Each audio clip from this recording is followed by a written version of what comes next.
Olá pessoal, tudo bem?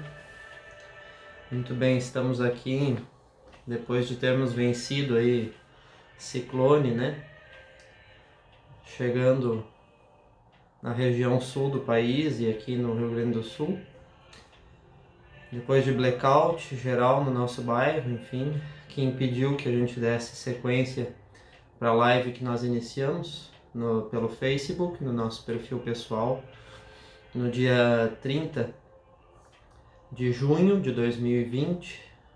Às 20h30 estava previsto o início dessa live. Então a gente conseguiu fazer mais ou menos meia hora, 40 minutos ali de uma apresentação geral do que nós iríamos trabalhar e em seguida um blackout geral. Impediu de a gente dar seguimento. Então me organizei para que nós fizéssemos daqui para frente a sequência de vídeos, colocando diretamente no YouTube e ficando à disposição para que todos vocês possam assistir no momento em que vocês considerarem mais adequado, né, ou que tiverem interesse. O objetivo então dessa primeira série de vídeos que eu vou fazer visa apresentar um pouco de mim e da minha história com a casa de Dom Inácio de Loyola em Abadiânia, Goiás, com a Associação Casa de Dom Inácio de Loyola Sul, em Três Coroas, Rio Grande do Sul, e com a trajetória do médium João Teixeira de Faria, conhecido mundialmente como João de Deus, bem como a minha própria trajetória como médium e como terapeuta, né? Vinculada à Casa de Dom Inácio e também fora da Casa de Dom Inácio. E avaliarmos nessa nossa série de vídeos o documentário Em Nome de Deus, que foi exibido pela Rede Globo, o primeiro episódio, né, em canal aberto, e depois a série de 6 episódios, a série completa do documentário, pela Globoplay, que ainda está disponível para quem tem acesso, né, à Globoplay, em que nós tivemos uma participação nesse documentário, por isso a análise do documentário.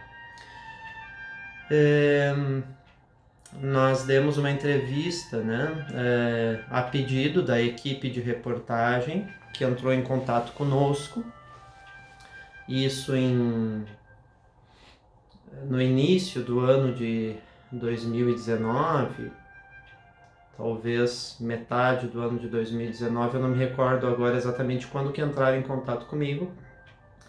O repórter Victor Nogueira, né, entrou em contato comigo através do Facebook e me viu vinculado, vamos dizer assim, ao trabalho espiritual e à Casa de Dom Inácio, porque na página, né, no Facebook da Casa de Dom Inácio Sul, Associação Casa de Dom Inácio Sul, de Três Coroas, aparecem algumas postagens minhas no histórico, né, de momentos em que eu estive visitando a casa, ou, né, realizando alguma atividade lá, e deu a entender a ele que eu tinha algum vínculo e um certo conhecimento, ou talvez um expressivo conhecimento sobre o todo do trabalho. Então ele entrou em contato com o objetivo de ver se eu toparia a ideia de participar, né, do documentário e dar uma entrevista. Então dei essa entrevista no Espaço Terapêutico, onde nós estamos agora, Espaço Terapêutico Educação da Consciência, que é administrado e fundado por mim,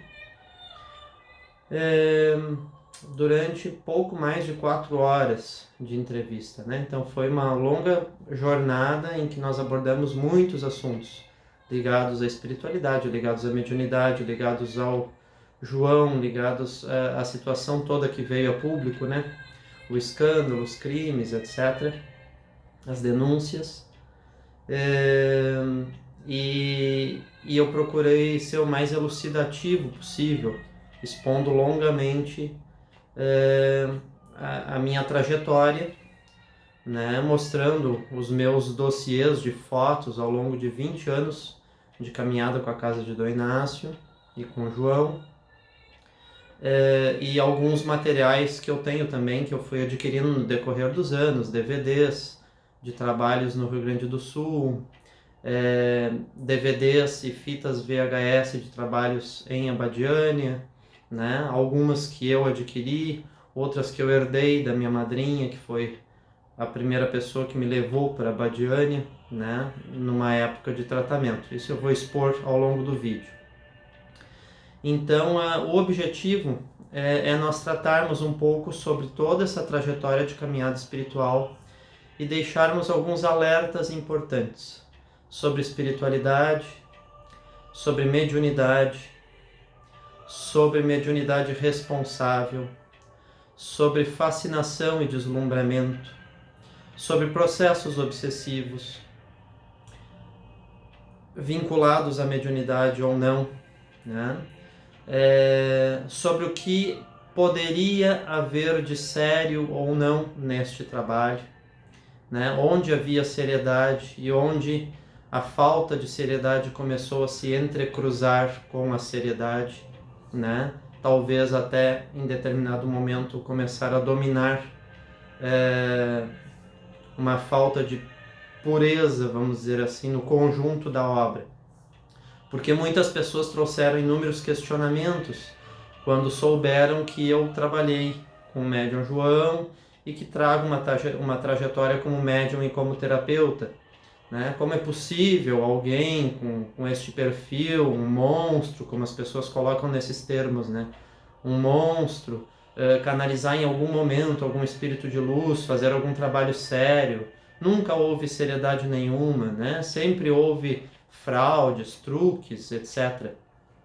E o fato é que o documentário exibido pela Globo, que apresenta, vamos dizer assim, do ponto de vista investigativo, uma excelência, né, na forma como consegue juntar dados, juntar informações de décadas de vida, né, do João e décadas da obra do João, e indo à sua cidade natal, entrevistando pessoas que conheciam ele desde a infância e adolescência, em Abadiânia também, fazendo as entrevistas a algumas pessoas que se dispuseram, na verdade, a falar em público, porque é uma situação muito complicada, né? Expor essa trajetória e até pela fama que há também em relação ao João e aos contatos que o João desenvolveu no decorrer desses anos, junto a muitas autoridades, e mesmo as tentativas de ameaça a qualquer pessoa que se expusesse um pouco mais ou que trouxesse à tona algum elemento de bastidores, vamos dizer assim. Então, complicado conseguir gente para entrevistar e para falar abertamente, né? Dar a cara a tapa, de algum modo. E ainda mais se às vezes as pessoas podem até saber de coisas e nem sempre ter provas de tudo aquilo que elas sabem, né? Como o meu caso, inclusive, que no decorrer desses anos acessei várias informações, embora sem sombra de dúvida não acessei da missa à metade de tudo que foi divulgado, vamos dizer assim, no documentário. Então, por isso que eu digo excelência investigativa, porque em 20 anos de caminhada com a Casa de Dom Inácio e com o João, eu não sabia de nem a metade, nem um terço de tudo aquilo que foi veiculado no documentário. E só a mídia realmente com condições, né, de viajar para a Holanda, viajar para Estados Unidos, para Canadá, conversar com delegados, conversar com advogados, conversar com, enfim, com todas as autoridades, com todas as instâncias, desde o povo ali, né, do entorno até as pessoas de maior representação social e política e artística, para se ter uma visão mais ampla, né? Vamos dizer assim, do que foi, né, este trabalho e do que foi essa obra do João, e também dos desvios que infelizmente houve no decorrer dos anos, dele para com ele mesmo e dele para com uma obra que, sem sombra de dúvida, não merecia, né? Todos esses desvios, não merecia o destino final. não merecia a derrocada que houve, né, em termos de nome e de credibilidade da Casa de Dom Inácio, e nome e credibilidade das entidades, né? Então, o meu objetivo nesse primeiro vídeo é me apresentar, porque muitos me conhecem que vão assistir a este vídeo, tá? Me conhecem, eu tenho alunos, sou professor, já vou falar um pouquinho sobre isso, sou professor e sou terapeuta, então tenho alunos, colegas de trabalho, professores, pacientes, familiares, pessoas que conviveram comigo na casa de Dom Inácio no decorrer desses 20 anos, né, que me conhecem, ou pelo menos que conhecem uma parte da minha trajetória. Mas muitas pessoas, já que este é um assunto de natureza pública agora, né, e de interesse também público, não conhecem quem eu sou, de onde eu venho, né, e por que eu estou aqui neste momento gravando um vídeo para falar a respeito de toda essa trajetória. Então, para quem não me conhece, é necessário que eu apresente alguns elementos da minha história, da minha trajetória.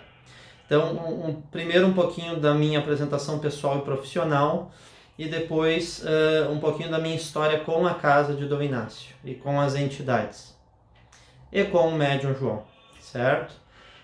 Eu montei um roteiro bastante extenso, na verdade, tanto do ponto de vista de tudo que se tem a exaltar e analisar com cuidado, com prudência, com responsabilidade, para nós tirarmos o máximo de aprendizado possível dessa história toda. Mais do que nós extrairmos traumas, né, decepções, frustrações, indignações, julgamentos, o meu propósito aqui é nós conseguirmos extrair aprendizado, ensinamento, nos tornarmos um pouco mais sábios na forma como a gente enxerga a espiritualidade, na forma como a gente vive espiritualidade e na forma como a gente lida com a espiritualidade em nós e fora de nós, quando nós vamos buscar essa espiritualidade em outros espaços e com outras pessoas, com outros seres que de alguma forma representam essa espiritualidade ou levantam esta bandeira, né? Porque porque vamos dizer assim, que o documentário, ao final do documentário, a sensação que se tem é que, embora tenha sido muito profundo o trabalho investigativo e glorioso né, do ponto de vista do quanto se conseguiu juntar de dados, né, importantes, até mesmo para quem conhecia a casa e vivia os trabalhos, mas que não conhecia boa parte das informações que foram ali veiculadas, do ponto de vista da fé, do ponto de vista do desenvolvimento espiritual nosso e confiança, né, em relação à espiritualidade, fica um grande vazio existencial, né? Na verdade, o documentário tem este lado, assim, que é o contraponto que eu gostaria de trazer, porque a impressão que dá é isto, assim, tipo, não sobra nada a não ser enganação, não sobra nada a não ser falsidade, não sobra nada a não ser truques, mistificação e charlatanismo, né? Fica esta imagem do que é espiritualidade, do que é mediunidade, né? De médium famoso que sucumbe, que na verdade só enganava as pessoas, isso aquilo, fica esta imagem, vamos dizer assim, do que era o todo do trabalho. Quando na verdade estes são os pontos que eu quero que a gente reflita para ver se realmente é essa a conclusão mais prudente que nós poderíamos tirar a respeito disso tudo. Porque o documentário faz um recorte, e dentro do recorte que o documentário quer dar, que é investigativo e que é aprofundador das denúncias e tentando inclusive corroborar, né, confirmar essas denúncias através dos vários testemunhos, ele vai até aí, né? Ele não assume um compromisso de trabalhar a conexão de cada pessoa com o sagrado e como as pessoas lidarem com o seu sagrado, como as pessoas lidarem com a sua conexão espiritual, com as suas crenças, com as suas verdades, né? como relativizarem essas crenças e verdades, como extraírem, vamos dizer assim, algo de proveitoso que não dilacere por completo com a fé e com a conexão que cada um tem dentro de si com esse plano do divino, né? Então é este o ponto que nós queremos chegar. Bom, dentro dos itens que a gente levantou aqui para abordar, então começaremos com essa apresentação pessoal e profissional, falaremos um pouquinho sobre a nossa história com a casa e com as entidades, o que me levou à Badiânia, cirurgias que eu já recebi na casa, fora da casa, visíveis, com corte, invisíveis, sem corte, mas com declarada comprovação de eficácia, de eficiência, de resultados, né? Não uma cirurgia, vamos dizer assim, fruto de uma crendice, fruto de eu acho que eu fui operado, eu acho que melhorou, né? Sem achismos, com elementos, vamos dizer assim, contundentes, tá? A avaliação da abordagem dada, então, ao documentário, os prós e os contras, né? João Teixeira, autodenominado João de Deus. Então, eu quero falar um pouquinho daí com vocês, na sequência dos vídeos, sobre esse João de Deus. E o que está por trás desta fama, né? Deste nome se divulgando como de Deus. E os cuidados que nós devemos ter, os percalços que surgiram talvez por o nosso irmão João ter, vamos dizer assim, se permitido acoplar esse de Deus ao seu sobrenome e a divulgação da sua pessoa e do seu trabalho, né, de uma forma lá não muito íntegra, lá não muito honesta em relação a toda a proposta original que a equipe espiritual da Casa de Dom Inácio trouxe, né, para esta missão. Então esse envaidecimento, né, esta fama construída a partir deste de Deus aí, que vamos analisar com mais profundidade isso. Setores da casa em que eu trabalhei e a mecânica espiritual de funcionamento destes setores. Tá? Mediunidade versus charlatanismo.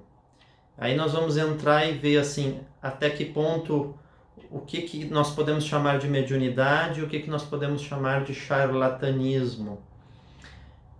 E se, diante de uma personagem com uma personalidade e com decisões, né, escolhas feitas no decorrer da sua história, um pouco bastante discrepantes dos princípios de luz, de moral, de ética, em vários momentos da sua trajetória, né, até que ponto isso realmente suscetibiliza o trabalho a apresentar efetivamente charlatanismo, truque, né? Ou poderia ainda haver, né, algo de intervenção espiritual, mediúnica, real, séria, né?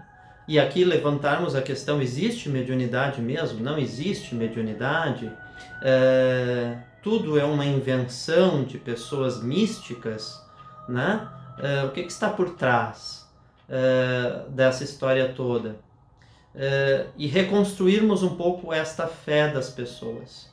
Para mim é óbvio que existe mediunidade, para mim é óbvio que existe vida após a morte, para mim é óbvio que existe comunicação entre dimensões, entre consciências de várias dimensões. Para mim é óbvio isso praticamente desde que eu nasci. Mas isso não significa que seja, por evidente, né, uma verdade acolhida, aceita tranquilamente pela consciência de todos. Mas eu quero levar a um processo de averiguação dessas questões todas, de análise, de raciocínio, de reflexão mais profunda, acima de nós julgarmos existe, tudo é sempre espiritual, não existe, tudo é sempre falsificação. né? Eu quero sair das polaridades para nós irmos por um caminho do meio. Essa é a minha proposta com este trabalho e com estes vídeos, tá? E diferente do que algumas pessoas possam supor, não é para me autopromover, ok? Agora eu quero me promover em cima do escândalo João de Deus, né? Como houve algumas acusações aí, algumas falas nesse sentido. Nunca precisei, gente, me promover em cima de ninguém, nem pela sua fama, tampouco pelos escândalos que produziu a partir de atitudes lá não muito sábias e lá não muito éticas, né? Para não dizer, neste caso, bastante criminosas e talvez até desumanas. Talvez não, né? Desumanas, sem sombra de dúvida. Com muitas pessoas que, vamos dizer assim, foram alvo destas ações, dessas decisões do nosso irmão. Eu tenho uma trajetória muito consciente com a minha própria história, muito consciente com os valores que eu carrego dentro de mim. E aquilo que eu adquiro de credibilidade com as pessoas é fruto dos meus esforços, do meu trabalho, da maneira mais honesta possível como eu conduzo as relações com as pessoas, seja com os meus alunos, colegas de trabalho, outros terapeutas e pacientes que eu atendo, né? E a partir dos resultados do trabalho que eu realizo e que a equipe espiritual que atua comigo realiza e que as pessoas, vamos dizer assim, comprovam na sua vida particular, é que surge uma divulgação, uma disseminação deste meu trabalho, né? Tanto que eu não faço santinho nenhum com o meu nome, nem com o nome das entidades que trabalham comigo. E não busco veículos de mídia de nenhuma natureza com a finalidade de convencer as pessoas de que meu trabalho seja fabuloso, seja isso, seja aquilo. Então, assim, eu não tenho qualquer necessidade, nenhuma mesmo, de depender de ninguém, do nome de ninguém, da fama de ninguém, positiva ou negativa, para me promover, né? E isso não seria sequer compatível com a filosofia de vida que eu trago e com aquilo que eu fundamento e realizo no meu fazer diário, né? Quem não me conhece pode achar que é só mais uma propaganda de alguém querendo dizer que é sério. Mas quem me conhece e recebe os frutos do trabalho que eu realizo, ou que se realiza através de mim, né, pode atestar sobre a minha seriedade, certo? Então, se em algum momento, inclusive, quiserem colocar algum comentário, algum questionamento abaixo aí desse vídeo para que a gente possa trazer outros esclarecimentos futuramente, não tem problema nenhum. É só fazê-lo e a gente vai esclarecendo.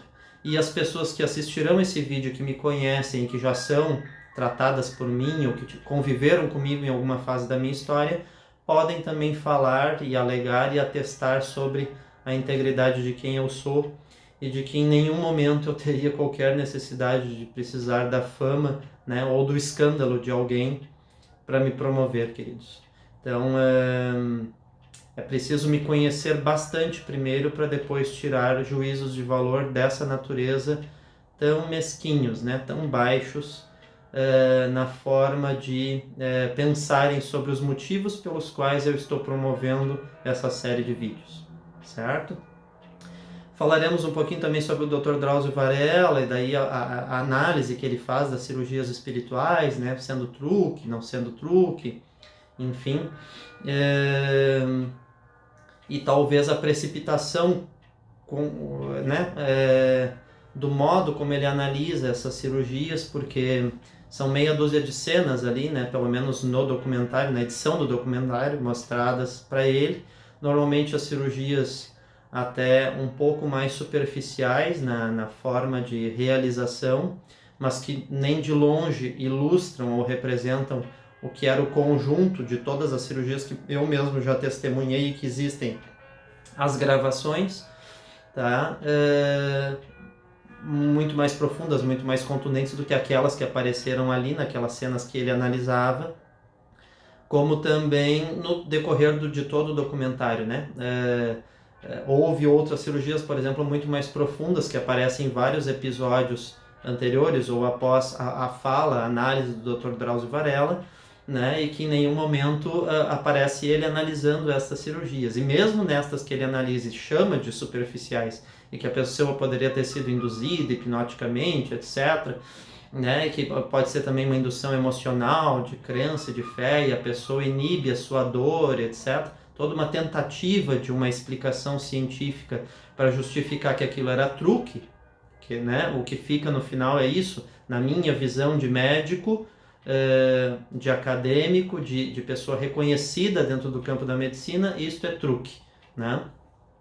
Mas eu acho que precisava de um pouco mais, né, do que a perspectiva que o Dr. Drauzio tentou dar para a questão. Ele mesmo demonstra na sua expressão fisionômica que ele hesita em alguns momentos vendo as cenas, nem ele acredita tanto assim, pelo que me dá a entender que seja de fato tudo truque, né? Mas ele precisava de alguma forma se respaldar até perante toda a comunidade médica, perante a mídia, perante o próprio nome, status que ele tem, quando está analisando algo que é realizado por alguém, né, que agora é visto somente como um grande monstro, um grande criminoso, né? Até um tempo atrás era visto como o suprassumo, baluarte da mediunidade, né? Algo incomparável no mundo inteiro, etc, etc. Então aí a visão não era a monstruosa que se tem hoje, né, de João Teixeira ou de João de Deus. Mas, sendo agora esta, parece assim que é um absurdo considerar que algo possa ser real vindo dele, porque seria quase como as pessoas confundem, né? Se algo que ele realiza pode ser autêntico, isso quer dizer que eu estou absolvendo ele ou defendendo ele, né? Então, para eu não absolver e não defendê-lo, porque é indefensável o que ele fez, então eu preciso descredibilizar tudo que ele realiza, né? Então, a gente precisa ir para um pouco além desse nível excessivamente julgador e extremista, né? De colocar ou é tudo ou é nada, né? E encontrarmos aí o caminho do meio nessas questões. Então vamos falar sobre mediunidades também de João de Deus na série de vídeos. E aí quando eu digo mediunidades, são as várias faculdades por meio das quais a mediunidade se manifesta, os vários tipos que nós já testemunhamos e já analisamos, estudamos no decorrer desses anos, né, que eram possíveis, né, fenômenos possíveis de serem realizados através das faculdades dele. Como as coisas chegaram ao ponto de gravidade a que chegaram, né, o que no decorrer dessa história toda surgiu para ir construindo as coisas até a decadência, né, até a queda que hoje nós testemunhamos, aí visualizamos. Como a luz e a escuridão agem através de uma mesma pessoa, foi perguntas que, né, isso é uma das perguntas que me fizeram. Como é que a luz e a escuridão conseguem agir através de uma mesma pessoa? É possível, né, uma pessoa com tamanhos desvios, né, de conduta, artífice de tantos crimes, conseguir canalizar em algum momento alguma luz? Vamos investigar isso com mais profundidade, porque o que nos foi ensinado, o que nos foi difundido pelas várias religiões e até por representantes respeitados, né, de várias religiões, não é bem assim, tá? O furo é mais embaixo. E aí a gente precisa olhar com um pouco mais de cautela, porque se tem uma ideia de que mediunidade está atrelada a uma figura de santidade, né? Um comportamento santificado e sagrado para que haja mediunidade e essa mediunidade seja séria, né? Que a luz só consegue atuar sempre através de baluartes do amor, da caridade e que jamais podem errar em nada, né? Então a gente tem aí algumas concepções, algumas quebras de paradigma a serem construídas, tá? Juntos. E através de raciocínio lógico, através de alguns embasamentos científicos para isso. Processos espirituais e físicos para a cura. E aí a gente vai ter que entrar inclusive em alguns conhecimentos e conceitos da mecânica quântica para entender isso, tá? A física vista sob a perspectiva da mecânica quântica. Os cortes e demais intervenções cirúrgicas eram apenas superficiais, né? Não eram apenas superficiais. Falaremos sobre isso na sequência de vídeos, né? E explicaremos em detalhes. Qual a necessidade de cortes em um trabalho espiritual para que haja cura? Precisa cortar em algum momento? Precisa enfiar tesoura no nariz em algum momento? Precisa passar faca no olho em algum momento? Né? Vamos analisar essas questões, né? Por que que a espiritualidade, em alguns contextos e com alguns médiums, poucos no mundo e na história, se utilizaram ou ainda se utilizam, né, destes tipos de intervenção? É necessário realmente para a espiritualidade conseguir atuar sobre alguém, lançar mão desses recursos, ou ela tem um outro objetivo quando lança mão desses recursos? Qual é a questão que está por trás disso? Vamos analisar também.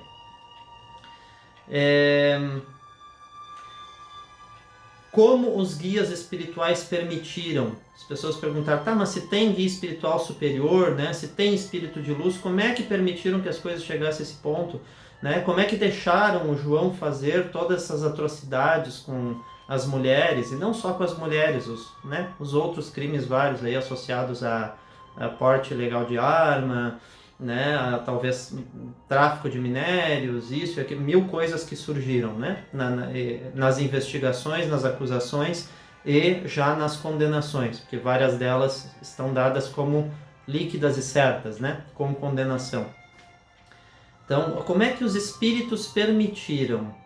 Se eles são de fato superiores, se existia em algum momento espírito superior, como que isso foi autorizado que ocorresse? Vamos analisar, né?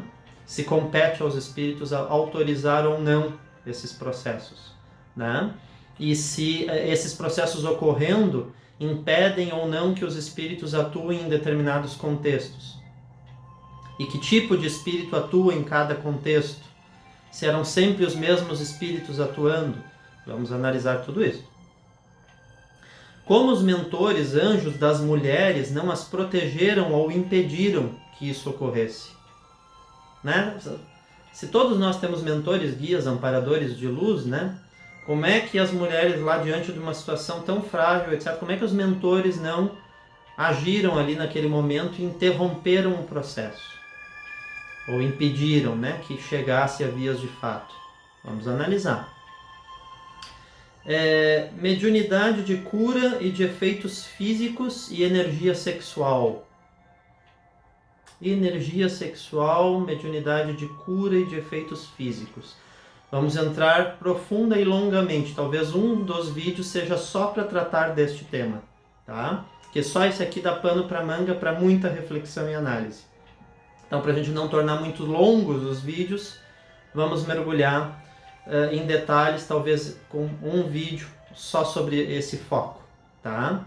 Até que ponto existe energia sexual, não existe, como é que ela pode ser usada, em que contextos ela é útil em trabalhos espirituais, ainda mais quando são trabalhos de cura, ainda mais quando o médium tem propriedades biológicas que permitem efeitos físicos na sua mediunidade, o quanto essa energia sexual equilibra ou desequilibra, é a energia que equilibra ou que desequilibra, são os meus desequilíbrios internos que fazem com que essa energia acabe se manifestando numa linha correta, adequada, íntegra ou não, né?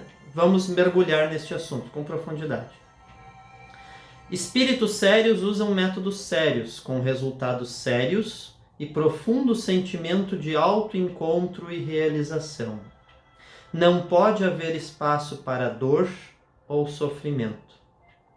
Aqui nós vamos fazer uma análise muito profunda, inclusive guiada e orientada pelos nossos amparadores espirituais. Porque eu falo nesta série de vídeos em meu nome e eu falo nesta série de vídeos em nome das entidades. Ah, mas Marcelo, como assim? Como é que tu te autoriza a falar em nome das entidades? Não era só um médium no mundo que recebia essas entidades? Mentira. Nunca foi nem nunca será. Espírito de luz, vamos entrar em um tópico específico sobre isso. Não é propriedade de nenhum médium.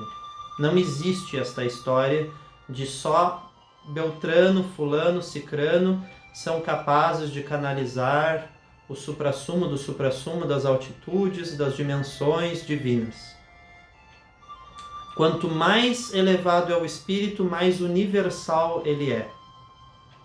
Quanto mais elevada é a consciência espiritual e mais luz ela carrega, mais ela irradia sobre todas as consciências que estiverem mergulhadas na matéria, para que sejam intuídas e orientadas por estes pensamentos superiores que são globais, universais, para atuarem cada um na sua instância com as suas habilidades e predisposições mediúnicas no nível que lhes couber.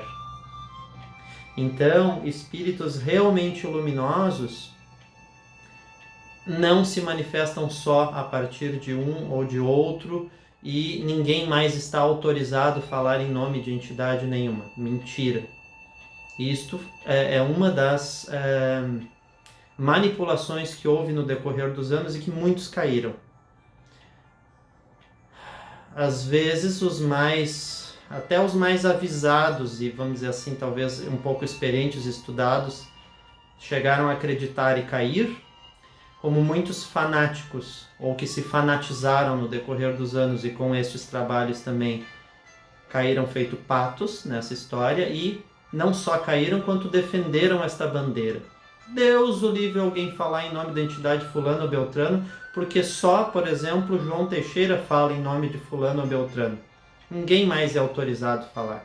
Ele é a única voz capaz de canalizar estes pensamentos. Mentira. Nunca foi nem nunca será. Vamos entrar profundamente sobre isso. Então eu falo em meu nome e falo em nome das entidades. Estou falando aqui em nome da verdade de Dr. Augusto de Almeida. Estou falando aqui em nome da verdade de Inácio de Loyola. Estou falando aqui em nome da verdade de Adolfo Bezerra de Menezes. Em nome da verdade de Rei Salomão. Em nome da verdade de Ramatiz. E de toda a corrente espiritual que trabalha conosco neste espaço terapêutico através da minha mediunidade, trabalha com muitas pessoas em muitos lugares no planeta. Porque não são propriedades minhas, nunca serão do João. Os espíritos que trabalham lá com o médium Robson Pinheiro não são propriedade do Robson Pinheiro. Os espíritos que trabalham com Divaldo Pereira Franco não são propriedade do Divaldo Pereira Franco. Os espíritos que trabalhavam com Chico Xavier não são propriedade do Chico Xavier. Trabalham em nome da humanidade, trabalham em nome da evolução do planeta e do sistema solar, quiçá da galáxia, quiçá fora da galáxia. Não temos alcance e conhecimento para avaliar o quanto agem e em que instâncias agem. Então eu falo em nome da honra destes seres, que de alguma forma foi colocada em questionamento e talvez até muito descredibilizada a partir das atitudes, das imprudências, do livre-arbítrio, das decisões tomadas por um médium. Mas que se sustentou e levantou toda uma obra no decorrer de tantos anos que faz parecer que se ele cai, todo este grupo de seres e de espíritos também cai. Todos são falsários, ou não existem, ou se existem, são todos enganadores. Eu falo em nome destas entidades e para corrigir este pensamento, pelo menos nos corações que eu conseguir tocar. O que não quer dizer que eu vá tocar em todas as pessoas. Têm direito de achar que o que eu estou dizendo não é verdade. Elas podem achar isso. Não tem problema nenhum. Isso é livre-arbítrio e isto é liberdade de expressão. Mas aqueles que eu puder tocar e reacender o espírito da fé, reacender o espírito da genuína espiritualidade dentro de cada um, e não num guru que represente essa espiritualidade para todos, eu quero é conectar a verdade desses espíritos com cada um de vocês, com o coração de cada um de vocês. E não fazer vocês acreditarem no João, não fazerem vocês acreditar numa casa X, Y ou Z, fazer vocês acreditarem em vocês e na conexão de vocês com estes seres, que é isso que eles me ensinam e que é isso que eles me fazem difundir e disseminar através do trabalho que hoje eu realizo. Sou só um canal, ok? Muito bem. E aí depois um tópico que é desmistificando algumas afirmações ou crenças, ora das pessoas ou até crenças do próprio João de Deus, né? Crenças que talvez ele tenha ou que talvez ele diga que tenha, né? Mas com outras intenções. Lícitas, ilícitas, escusas, verdadeiras, não me cabe aqui também avaliar nem questionar isso, mas desmistificar algumas coisas que são tomadas como verdades e que não são, ou que precisam ser melhor interpretadas, né, do que a forma como é difundido. Então, por exemplo, alegaram para mim, te vi algumas vezes de mãos dadas com um médium, muito próximos ou amigos. E agora tem explicações a dar. Deve ser para se promover, né? Como eu já citei aqui antes no vídeo, né? Tu viajava junto com o médium, tu ganhava com dinheiro com ele, né? Interessante. Interessante a afirmação. Só me falta eu me lembrar quais foram essas vezes em que eu tive alguma viagem internacional com ele, porque até onde as minhas recordações vão, nenhuma vez eu viajei internacionalmente com ele, né? Nenhuma vez eu recebi um centavo dele de nada. Nem recebi, nem pedi e nem nunca aceitaria. Até porque no decorrer de 20 anos eu gastei muito para trabalhar com ele, para trabalhar em nome das entidades com ele. Não para trabalhar em nome dele, para trabalhar em nome das entidades e com ele, ao lado dele. Porque eu tenho um compromisso com estas entidades. E estas entidades têm um compromisso comigo pela história espiritual que eu tenho com elas, que relatarei parte, no que interessa e no que cabe para este vídeo. Porque outra parte é de fora íntimo, é a minha história. E não me cabe entrar, vamos dizer assim, todas as particularidades do meu psiquismo, da minha história de vidas passadas, com cada um desses seres, ok? Espírito de luz ou superior não pode atuar em alguém com a índole de João. Falaremos sobre isso. Curou milhões de pessoas ou tratou milhões de pessoas? É diferente, né? Uma coisa é curar, outra coisa é tratar. Nem todos que a gente trata a gente cura. E dizer que a gente cura todos, acho complicado, né?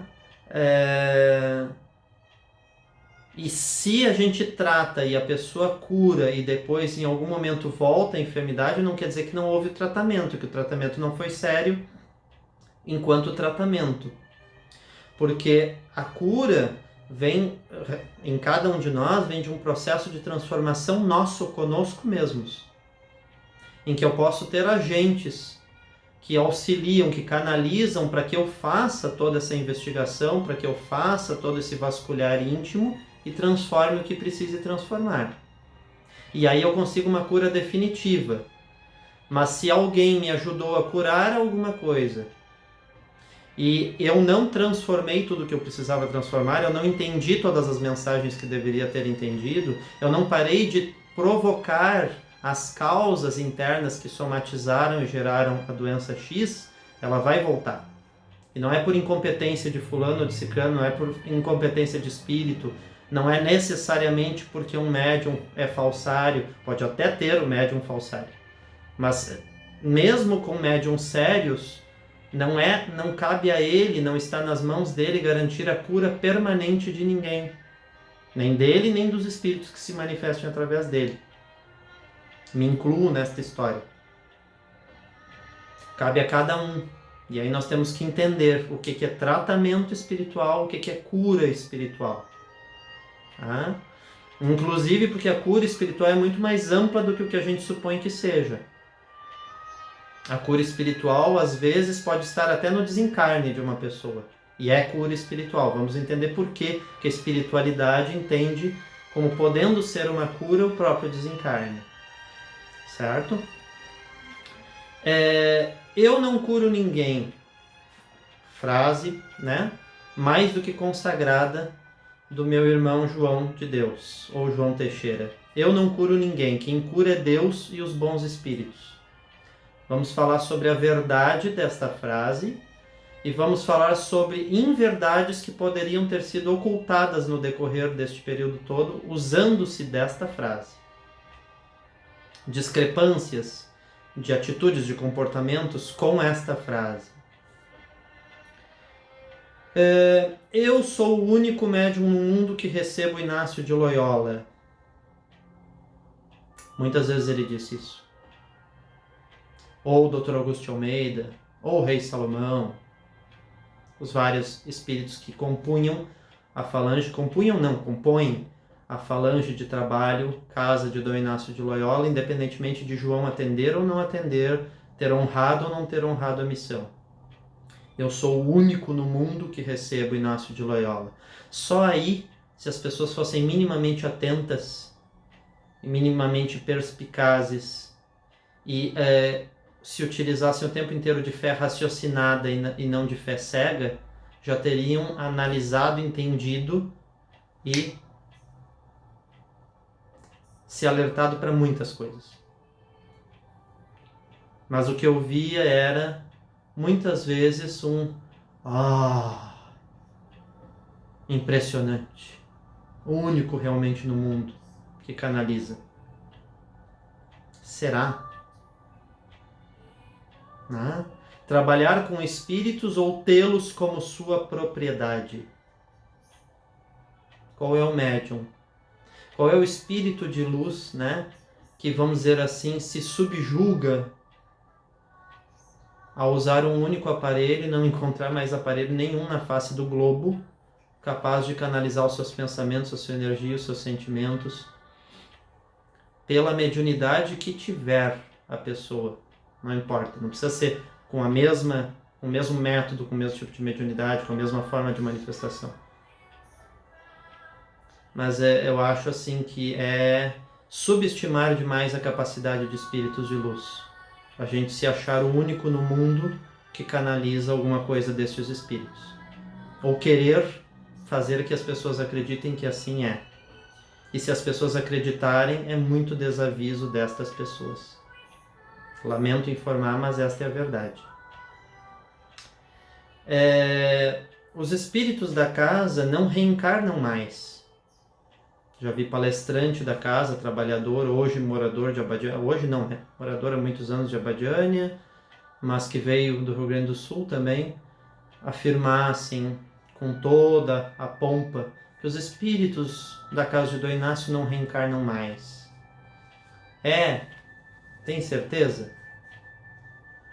E mesmo que não reencarnassem, não é isto que necessariamente determina a elevação deste espírito e o poder de alcance dele. Não reencarnar mais tem várias implicações. E estes seres que não reencarnam podem a qualquer tempo também optar a reencarnar, por inúmeras razões. Exemplo claro disso na história, que não precisa outro, é Jesus. O mestre, modelo e guia de todos nós. Quando veio e passou por todo o furdunço que passou, né? Não precisava. Ética e moralmente não tinha necessidade nenhuma mais de se submeter a esse tipo de flagelo. Mas existia um algo a mais a ser difundido, a ser levantado como obra interna na construção da consciência e da fé da humanidade. E que o fez optar por livre escolha, mesmo não estando mais sujeito à lei que força o processo reencarnatório por questões evolutivas, ainda assim vou reencarnar. Então, espíritos não reencarnam mais? Será mesmo? Né? Quantas mensagens vindo aí de vários espíritos de luz reencarnando para o processo da transformação planetária neste momento em que nós estamos em pleno apocalipse bíblico simbólico, né? todo simbólico sendo demonstrado, declarado, né, se apresentando, materializado na nossa sociedade hoje, a partir de todos os cursos que a sociedade está tomando. Então, né, vamos analisar melhor isso. O poder e o papel da corrente mediúnica. Qual o verdadeiro poder e o papel de todas aquelas centenas de pessoas que ficavam sentadas lá de olho fechado de branco, imóveis, doando energia por horas a fio? Quantas delas realmente conseguiam doar energia? Quantas delas estavam em tratamento? Quantas eram médiums? Quantas eram enfermos?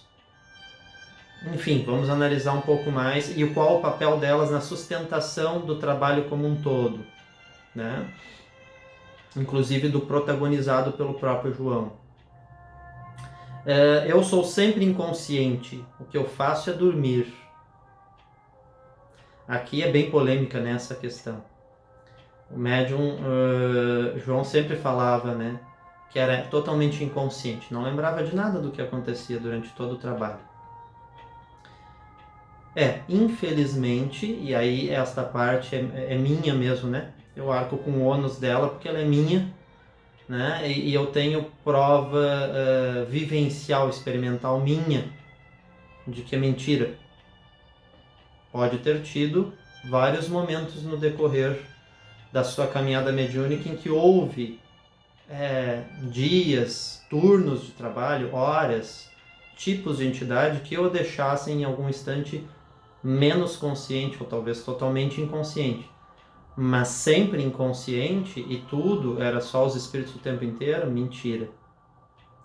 Falarei sobre isto. Eu tive provas de que não é sempre inconsciente, né? Aliás, graças a essas provas de que não é sempre inconsciente, muita coisa se justifica de tudo que ocorreu. Porque se fosse realmente sempre inconsciente, seria bem complicado de entender tudo o que aconteceu, né? Bem complicado mesmo. Porque daí algumas coisas não teriam como ocorrer se o médium é totalmente inconsciente. Mas quando ele é semiconsciente ou consciente, que é o que a maciça maioria dos médiums inclusive eu,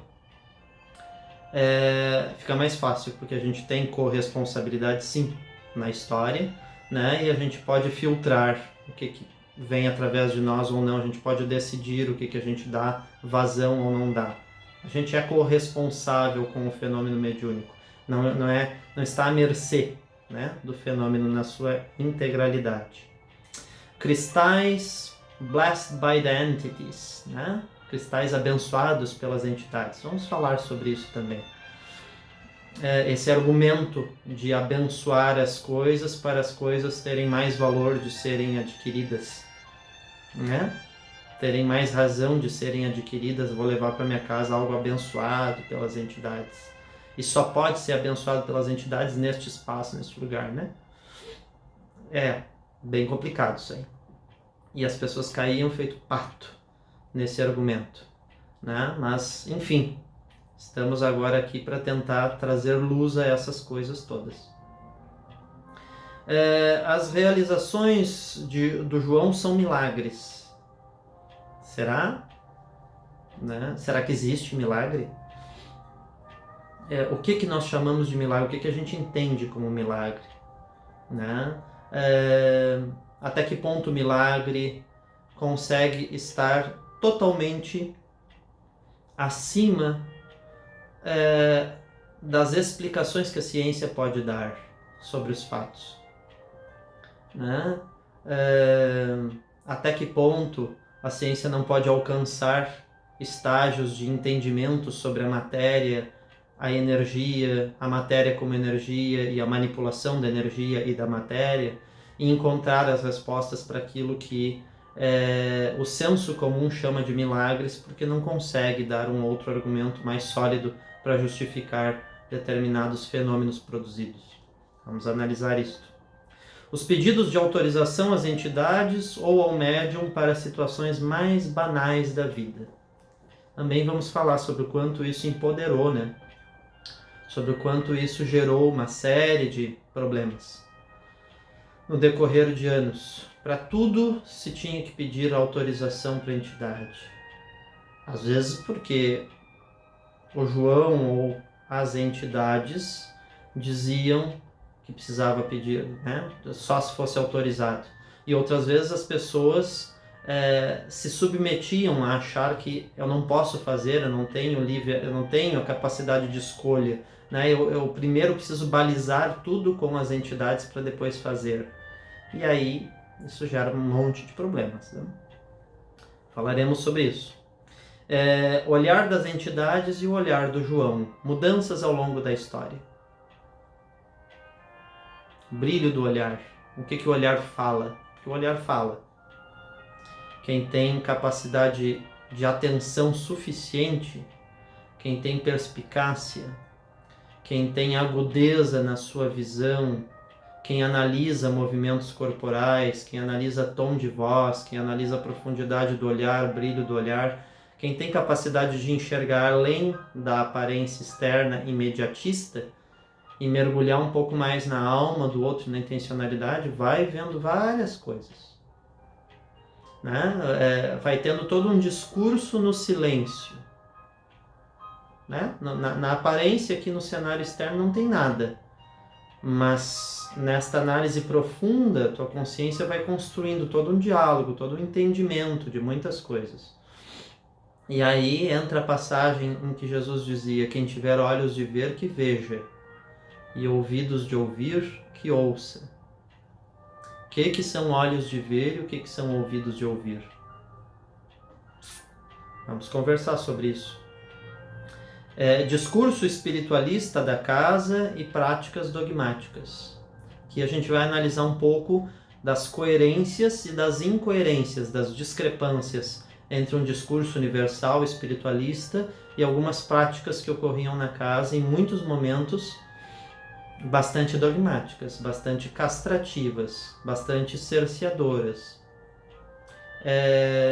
bastante discrepantes deste universalismo espiritual que o discurso bonito, né, colocava, mas que você nem sempre sentia vibracionalmente que ressonava com a verdade, que era aquilo, né?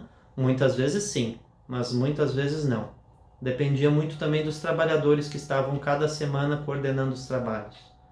Dependia muito do quanto cada um que estava ali ajudando a sustentar aquele trabalho todo vivia verdades internas puras, iluminadas ou não, ou eram muito discursivas ali na casa, mas na prática era outra coisa. Vamos analisar. O profundo desconhecimento do povo de Abadiânia, no sentido de falta de esclarecimento sobre espiritualidade no geral, e o conhecimento iniciático do João, né? Apesar do não acesso acadêmico. Embora com muito pouca base acadêmica escolar, né?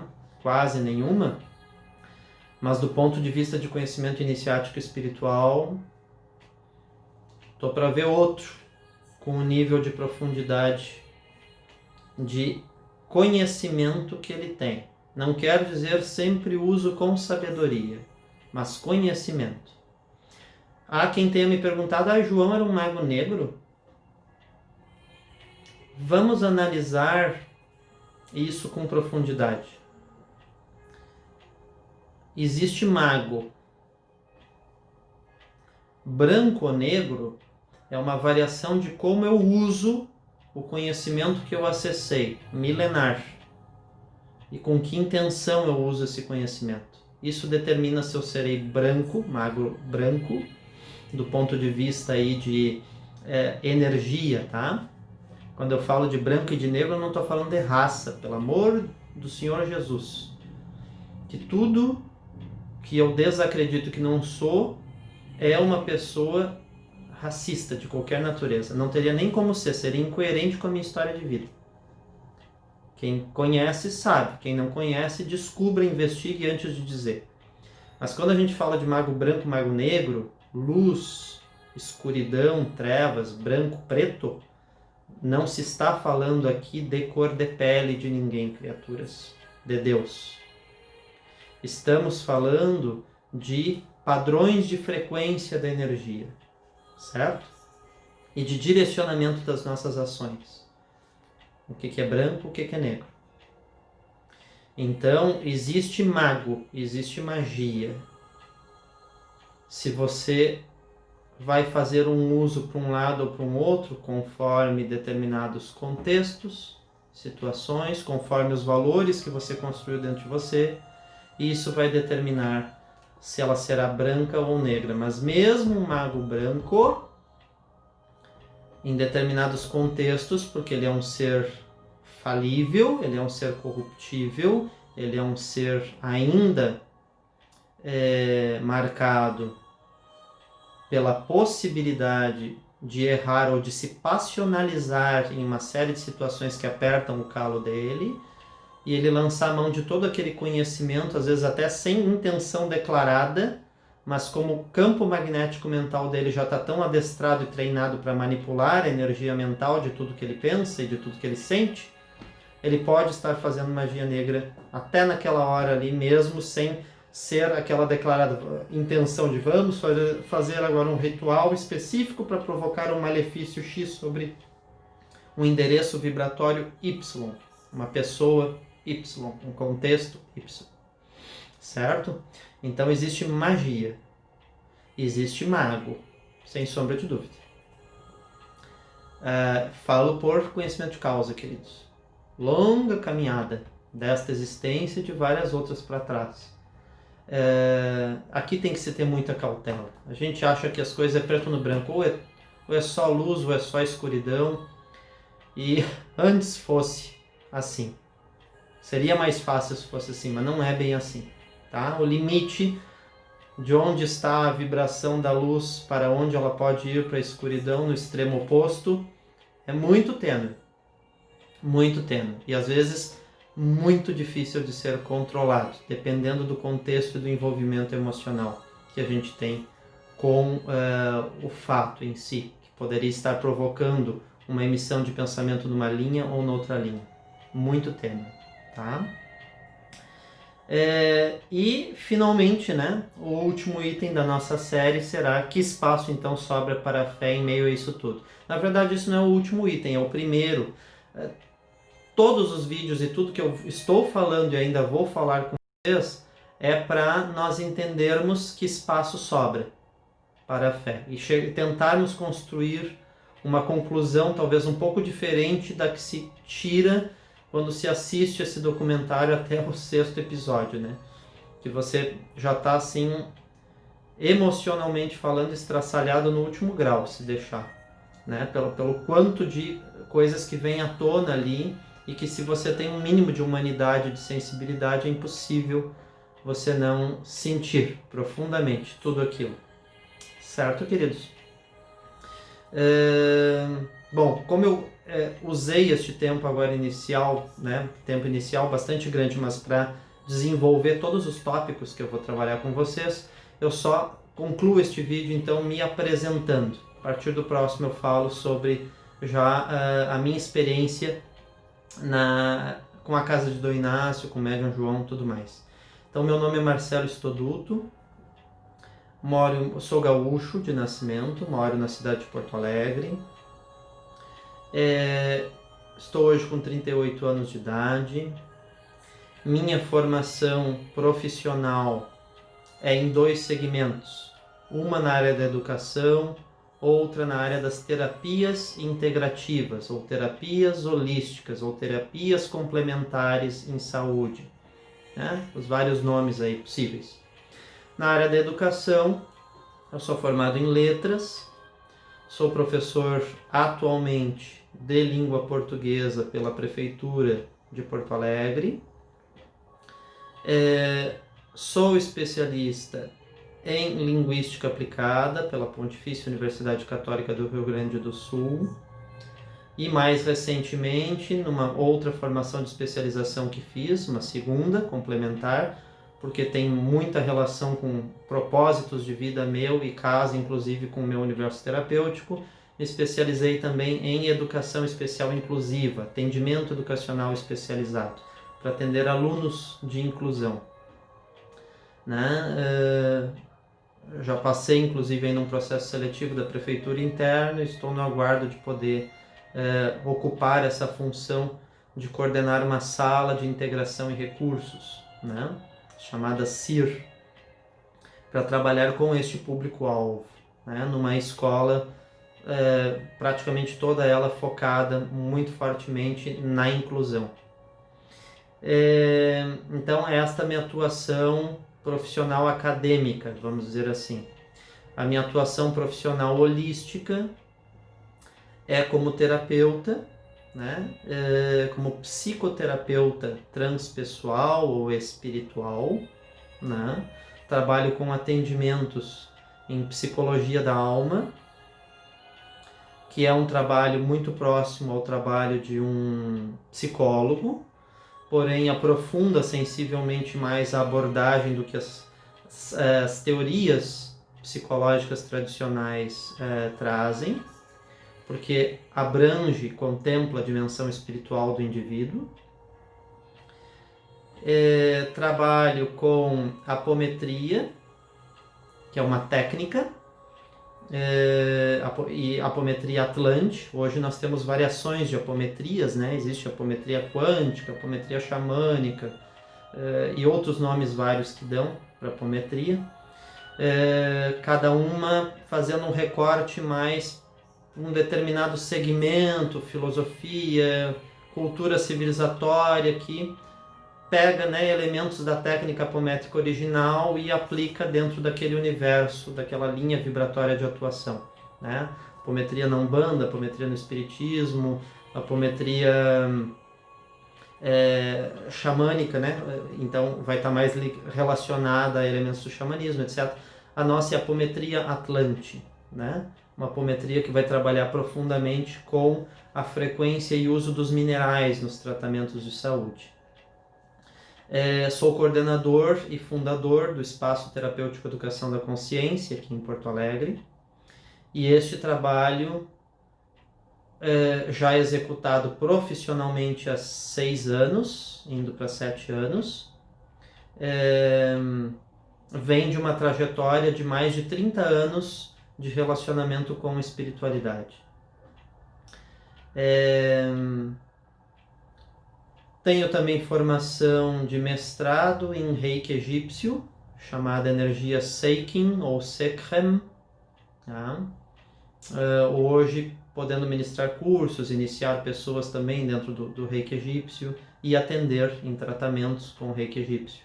Tenho a formação de Reiki Usui tibetano até o nível 3, né, que já é um pré-mestrado, né? O último nível seria o 4, daí com mestrado. Trabalhamos com cromoterapia, trabalhamos com fitoenergética, trabalhamos com a terapia dos gongos tibetanos, as frequências dos sons. No trabalho de apometria, né, o foco é saúde física, mental e emocional, mas predominantemente mental e emocional. E quando a gente fala de saúde mental e saúde emocional, a gente também fala de desobsessão, tá? Então, trabalhar todas as questões da desobsessão é inerente a garantir uma saúde mental e uma saúde emocional também a um indivíduo, né? Ou a um grupo de indivíduos, enfim. Uma família, uma comunidade, uma empresa, seja lá o contexto que for. Então, temos especialização em trabalho de desobsessão. Trabalhamos também com desmagnetização de ambientes, de residências e de empresas, certo? A desmagnetização é uma despolarização de cargas magnéticas negativas que possam estar imperando sobre o ambiente, com uma polarização, né, uma repolarização com frequências positivas, opostas àquelas energias hostis que estavam imperando no ambiente até o momento.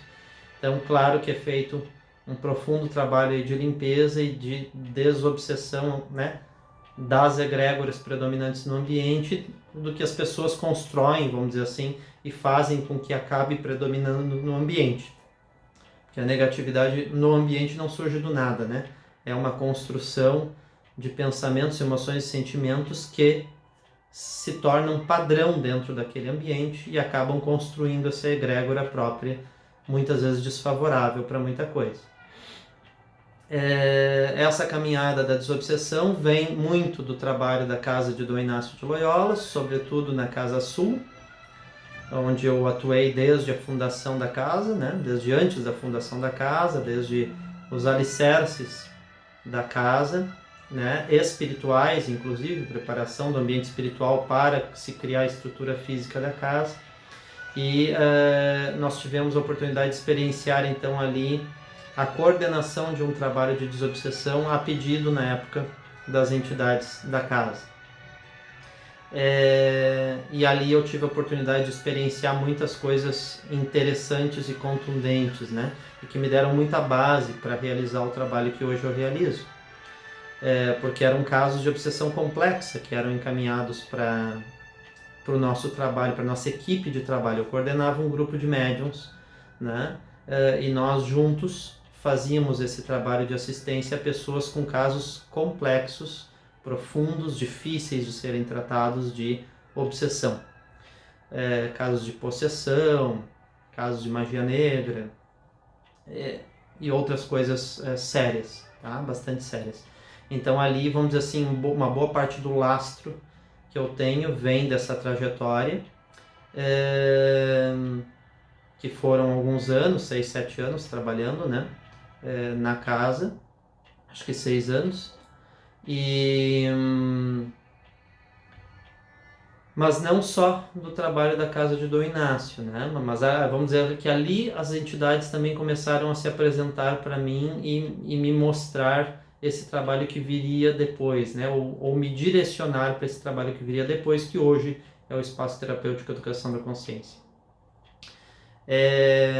Também venho de família e berço espírita kardecista, né?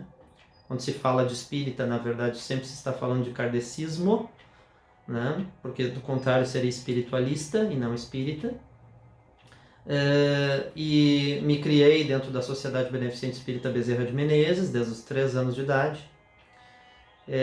Passei por toda a evangelização, né, da casa até a juventude, estudo sistematizado da doutrina espírita, escola de educação mediúnica durante 5 anos, trabalhos já de desobsessão, né, o apoio espiritual presente na casa, que é uma das modalidades de tratamento da casa de desobsessão. Então já vinculado, trabalhei vários anos também com passe, né, fluidoterapia, dando passe magnético, passe espiritual. Trabalhei por 2 ou 3 anos, agora não sei exatamente precisar quanto foi o tempo, no Centro de Apometria Hilarion, coordenado pelo terapeuta Ricardo Brito, e que, vamos dizer assim, é o pioneiro, né? É o fundador do método Apometria Atlante, não é o fundador da apometria, mas o método Atlante de aplicação de apometria é dele, né? Ou foi canalizado por ele através de sonhos, experiências que ele teve fora do corpo, em que foram apresentados, né, os procedimentos de atuação com a apometria Atlante, e que depois, com a equipe espiritual que nos assiste aqui no espaço terapêutico, esse método foi sendo incrementado, foi sendo enriquecido, foi sendo ampliado nas possibilidades de atuação. Hoje a gente faz o que se fazia lá no Centro de Apometria Hilarion e bem mais além, com outras frequências, com outros recursos somados, agregados ao conjunto de terapêuticas ministrado, certo?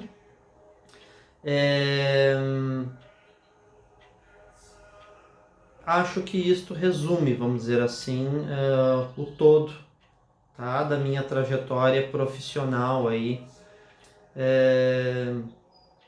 e de quem eu sou, para quem não me conhece, para quem não sabe nada da minha história, tá? Ou para quem conhece, vamos dizer assim, só o meu lado professor, só o meu lado terapeuta como paciente, mas, né, nunca teve a oportunidade de conversar comigo e saber as minhas origens, né, todos os campos em que eu já transitei, tá? Trabalhei depois essa parte de fluidoterapia, trabalhei na Sociedade Espírita Paulo de Tarso, também aqui em Porto Alegre, há alguns anos como médium fluidoterapeuta. Então, quando a gente desenvolve o trabalho do Espaço Terapêutico Educação da Consciência, ele vem como fruto de uma bagagem de muitos anos de caminhada, né?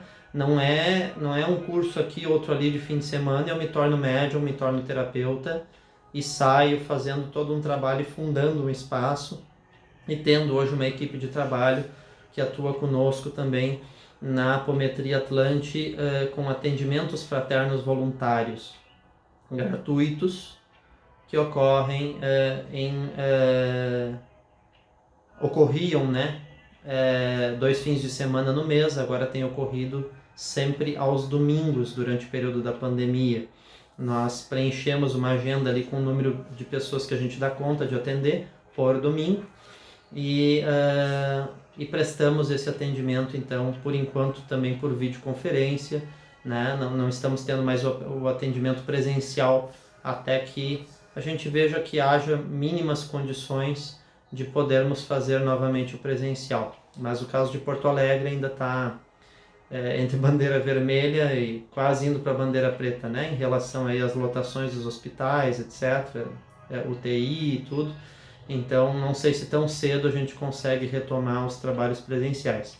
Mas o trabalho à distância tem ocorrido e está ocorrendo com bastante êxito nos resultados obtidos. Tá? Então, isso traça um pouquinho da minha trajetória. Agradeço, então, pela atenção de todos.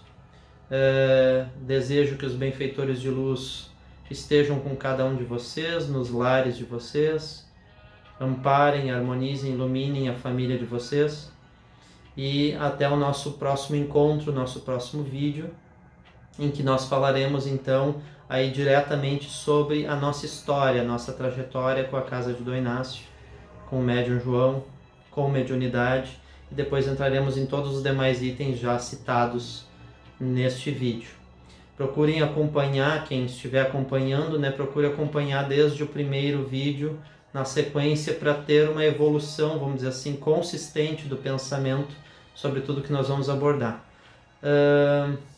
Curta aí, né, se você gostar desse vídeo, se ele convergir com as suas verdades internas, né, compartilhe essas informações, esse vídeo, se vocês acharem também, pelo que o coração de vocês e a mente de vocês diz que isso pode ser útil para muitas pessoas, então compartilhem. Eu não quero que compartilhem para eu ganhar muitos seguidores e muita fama no YouTube, gente.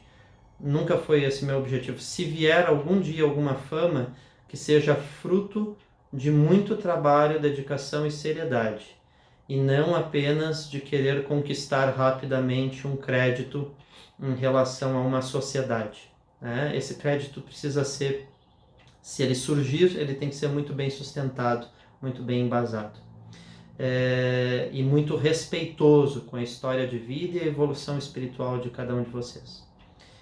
E deixe os comentários de vocês, né, sobre o que acharam das informações até aqui tratadas, coisas a mais que vocês gostariam de saber, dúvidas, perguntas, relatos de experiências pessoais de vocês que a gente possa utilizar como base para análise e fundamentação de muitas ideias, ok? Enfim, contribuam, interajam aí da melhor forma possível e que a gente possa construir algo mais sólido e que revivifique dentro de nós a nossa fé e a nossa espiritualidade.